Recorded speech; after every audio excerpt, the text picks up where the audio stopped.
Hi everyone. सो आज के video में आप सभी का स्वागत है। बुक रीडिंग सेशन ये रहने वाला है। तो इसमें आज हम study with me Guyton and hall text book of medical physiology book से ये आज हम रीडिंग मारेंगे। ये सिर्फ एक बुक रीडिंग सेशन रहने वाला है जिसमें हम चैप्टर 1 जिसे functional organisation of the human body and control of the internal environment के बारे में हम स्टडी करेंगे। ठीक है। नाउ इसे मैं कई बार पढ़ चुका हूँ। हालांकि ये तो 13th एडिशन है, बट मेरे पास 4th साउथ एशिया एडिशन है। लगभग सिमिलरिटी है, लेकिन कुछ कुछ जगह पर इसमें थोड़ा डिफरेंस दिया गया है। Now physiology is the science that seeks to explain the physical and chemical mechanism that are responsible for the origin, development and progression of life. Each type of life, from the simplest virus to the largest tree or complicated human being, has its own functional characteristic.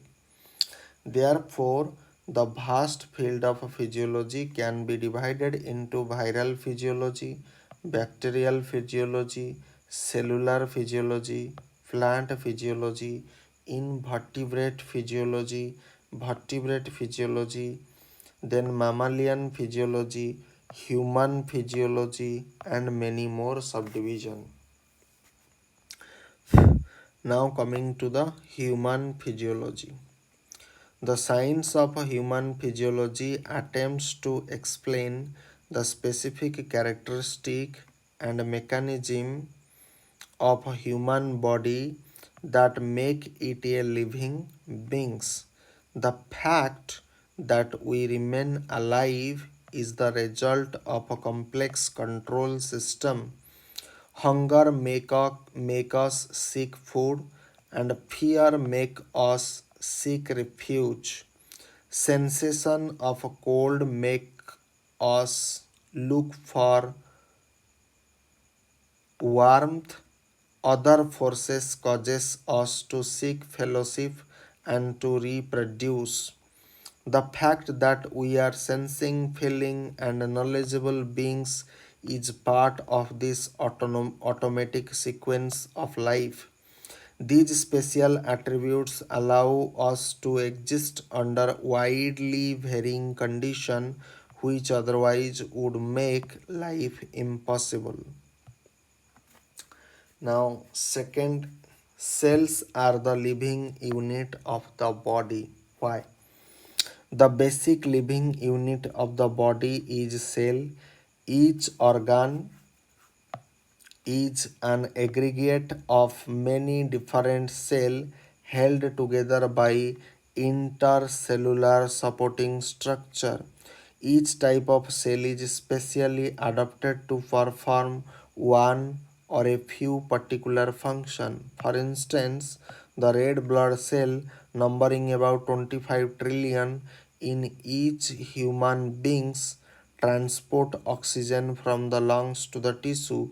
Although the red blood cells are the most abundant of any single type of cell in the body, about 75 trillion additional cells of other type perform function different from those of the red blood cell. The entire body then contains about 100 trillion cells. Although the many cells of the body often differ markedly from one another, all of them have certain basic characteristics that are alike. For instance, oxygen react with carbohydrate, fat, protein to release energy required for all cell to function. Further, the general chemical mechanism for changing nutrients into energy are basically the same in all cell, and all cell deliver products of their chemical reaction into the surrounding fluid. Almost all cells also have the ability to reproduce additional cell of their own kind. Fortunately, when cells of a particular type are destroyed, the remaining cells of this type usually generate new cell until the supply chain is replenished. Now, extracellular fluid, the internal environment. About 60% of adult human body is fluid, mainly a water solution of iron and other substances. Although most of this fluid is inside the cell and is called intracellular fluid, about one third is in the space outside the cell and is called extracellular fluid. This extracellular fluid is in constant motion throughout the body. It is transported rapidly in the circulating blood and then mixed between the blood and the tissue fluid by diffusion through the capillary walls. In the extracellular fluid are the ions and nutrients needed by the cells to maintain life. Thus, all cells live in essentially the same environment, the extracellular fluid.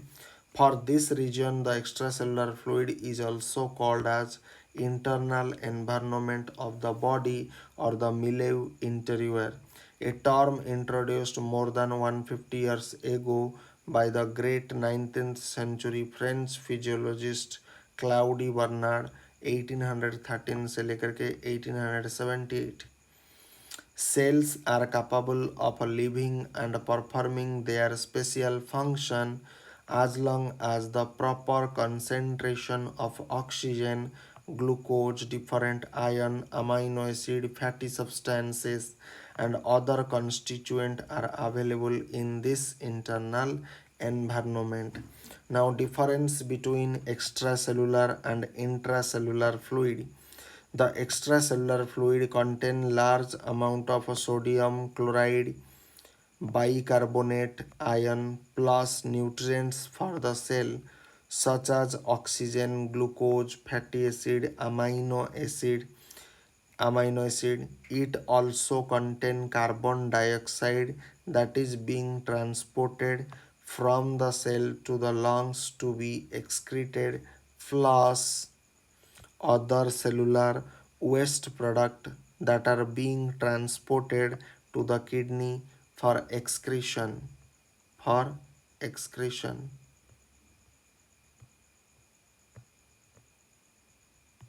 Okay. The intracellular fluid differs significantly from the extracellular fluid.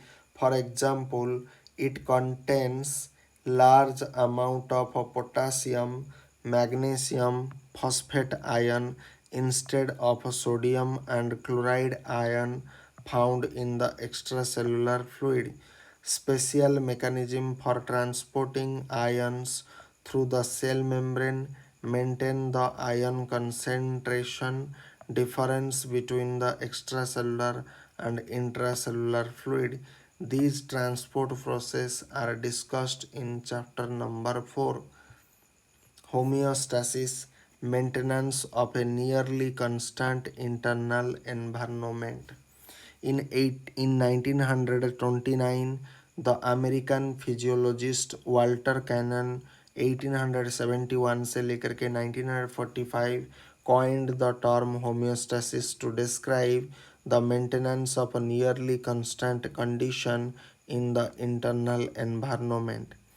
Essentially, all organ and tissue of the body perform function that help maintain these relatively constant condition. For instance, the lungs provide oxygen to the extracellular fluid to replenish the oxygen used by the cell. The kidney maintain constant iron concentration and the gastrointestinal system provide nutrients. The various iron, nutrient, waste product and other constituent of the body are normally regulated within a range of value rather than at fixed value. For some of the body's constituent, this range is extremely small. Variation in blood hydrogen ion concentration, for example, are normally less than 5 nanomoles per liter. आप समझ सकते हो, ये हो गया उसका figure.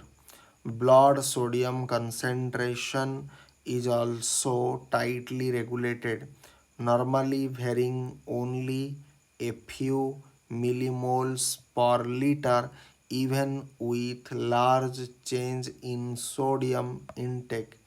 But these variation of sodium concentration are at least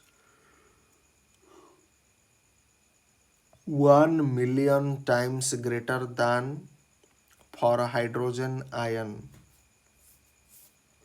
Powerful control system exist for maintaining the concentration of sodium and hydrogen ion as well as for most of the other ions, nutrients and substance in the body at level that permits the cell, tissue and organ to perform their normal function despite wide environmental variation and challenges from injury and disease. A large segment of this text is concerned with how each organ or tissue contribute to homeostasis. Normal body function require integrated action of cell, tissue, organ, and multiple nervous, hormonal, and local control systems that together contribute to homeostasis and good health. Disease is often considered to be a state of disrupted homeostasis. However, even in the presence of disease, homeostatic mechanisms continue to operate and maintain vital function through multiple compensation. In some cases, these compensation may themselves lead to major deviation of the body's function from the normal range, making it difficult to distinguish the primary cause. The primary cause of the disease from the compensatory responses. For example, diseases that impair the kidney's ability to excrete salt and water may lead to high blood pressure, which initially help return excretion to normal so that a balance between intake and renal excretion can be maintained. This balance is needed to maintain life, but over long period of time, the high blood pressure can damage various organs including the kidney, causing even greater increase in blood pressure and more renal damage.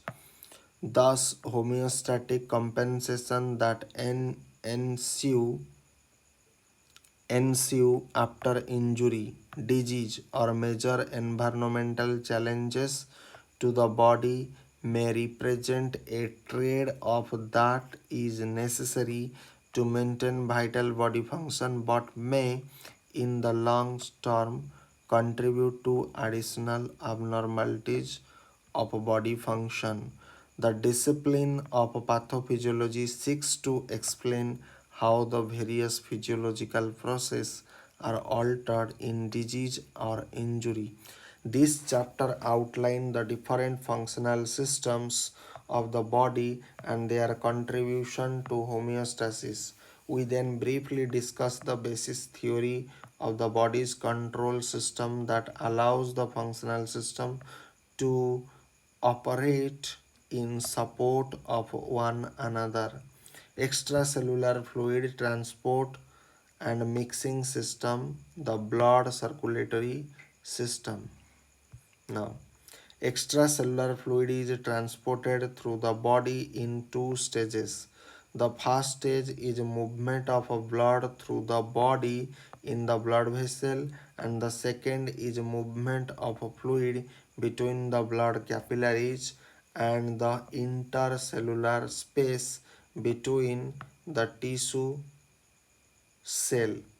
Figure 1.1 shows the overall circulation of the blood, and all the blood in the circulation traverse the entire circulatory circuit an average of one once each minute when the body is at rest, and as many as 6 times each minute when a person is extremely active.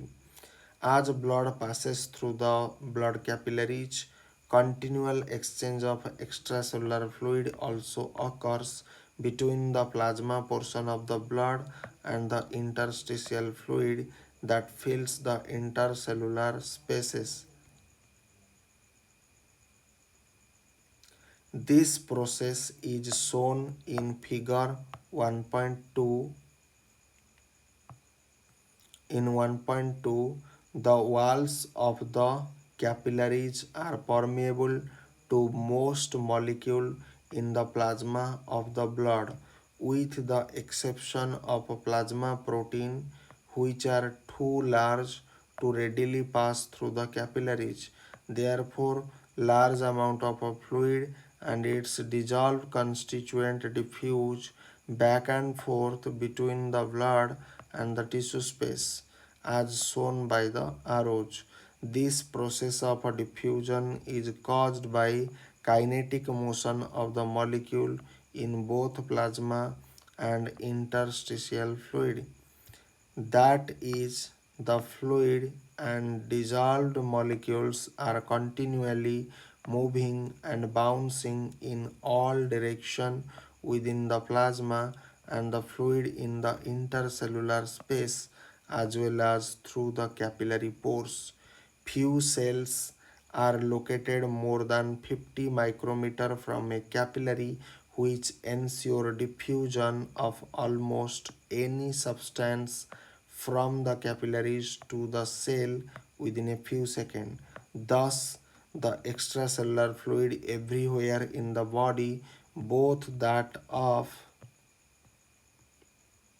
the plasma and that of the interstitial fluid, is continually being mixed, thereby maintaining homogeneity of the extracellular fluid throughout the body. Now, origin of the nutrients in the extracellular fluid. Respiratory system figure 1.1. So ये हो गया हमारा figure 1.1 general organisation of the circulatory system. ठीक है.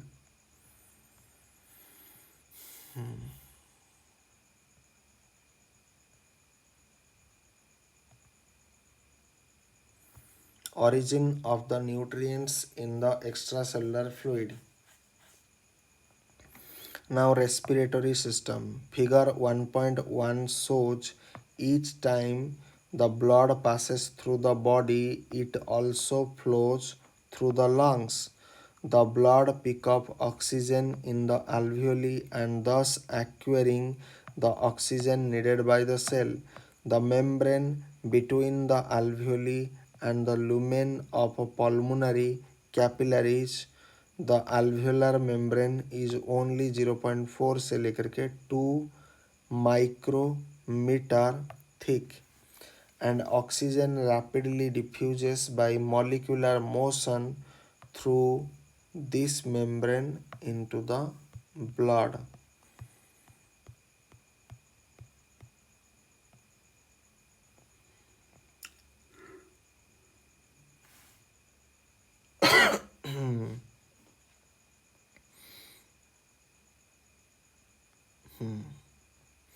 Then gastrointestinal tract.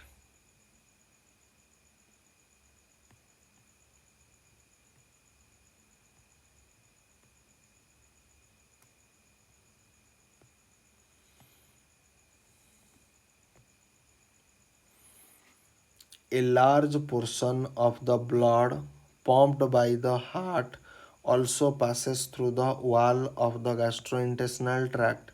Here, different dissolved nutrients, including carbohydrate, fatty acid, amino acid, are absorbed from the ingested food into the extracellular fluid of the blood. Liver and other organs that perform primarily metabolic function. Not all substance absorbed from the gastrointestinal tract can be used in their absorbed form by the cell. The liver changes the chemical composition of many of these substances to more usable form and other tissue of the body. Fat cell, gastrointestinal mucosa, kidney, endocrine gland help modify the absorbed substance or store them until they are needed. The liver also eliminates certain waste products produced in the body and toxic substances that are ingested. Musculoskeletal system. How does the musculoskeletal system contribute to homeostasis? The answer is obvious and simple. Were it not for the muscle, the body could not move to obtain food required for nutrition. The musculoskeletal system also provides motility for protection against adverse surrounding, without which the entire body along with its homeostatic mechanism could be destroyed. Now, removal of a metabolic end product. Removal of carbon dioxide by the lungs. At the same time that blood pick up oxygen in the lungs, carbon dioxide is released from the blood into the lung alveoli. The respiratory movement of air into and out of the lung carries carbon dioxide to the atmosphere. Carbon dioxide is the most abundant of all the metabolism product. Kidney. Passage of blood through the kidneys remove from the plasma most of their substances.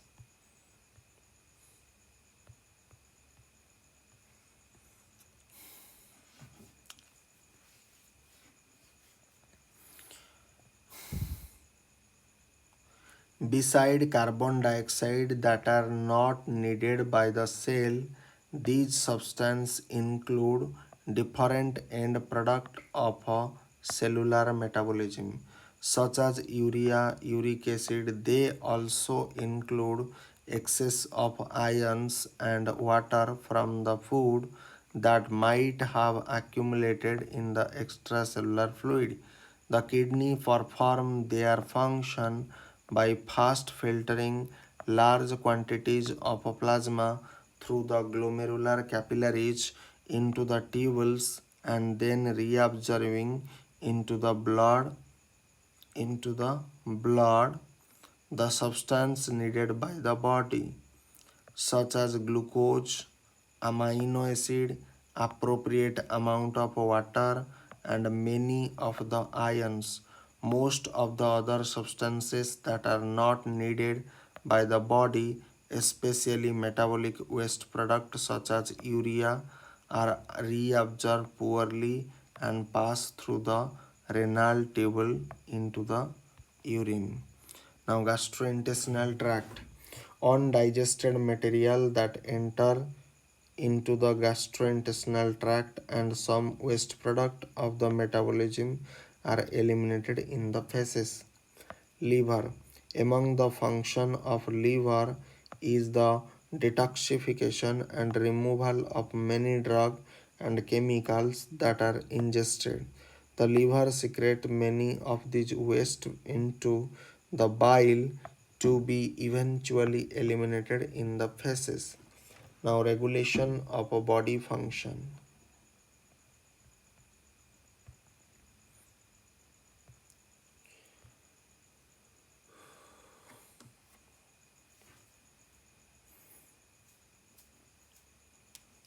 Nervous system. The nervous system is composed of three major parts: the sensory input portion, the central nervous system और इसे integrative portion बोला जाता है, and the motor output portion. Sensory receptor detect the state of the body and or the state of surrounding. For instance, a receptor in the skin alert us whenever an object touches the skin at any point. The eyes are a sensory organ that gives us a visual image of the surrounding area. The ears are also sensory organ. The central nervous system is composed of the brain and spinal cord. The brain can store information, generate thoughts, create ambition, and determine reaction that the body performs in response to sensation. Appropriate signals are then transmitted through the motor output portion of the nervous system to carry out one's desire. An important segment of the nervous system is called autonomic system. It operates at a subconscious level and control many functions of the internal organ, including the level of pumping activity by the heart, movement of gastrointestinal tract, and secretion by many of the body glands. Then hormone system. Then आपका आ जाता है hormone system. Located in the bodies are 8 major endocrine gland and several organ and tissue that secrete chemical substance called as hormone. Hormone are transported in the extracellular fluid to the other part of the body to help regulate cellular function. For instance, thyroid hormone increases the rate of most chemical reaction in all cell, thus helping to set the tempo of bodily activity. Insulin control glucose metabolism. Adrenocortical hormone controls sodium and potassium ion and protein metabolism. Parathyroid hormone controls bone calcium and phosphate. Thus, the hormone provides a system for regulation that complements the nervous system. The nervous system regulates many muscular and secretory activities of the body, whereas the hormonal system regulates many metabolic functions. The nervous and hormonal system normally work together in a coordinated manner to control essentially all of the organ system of the body.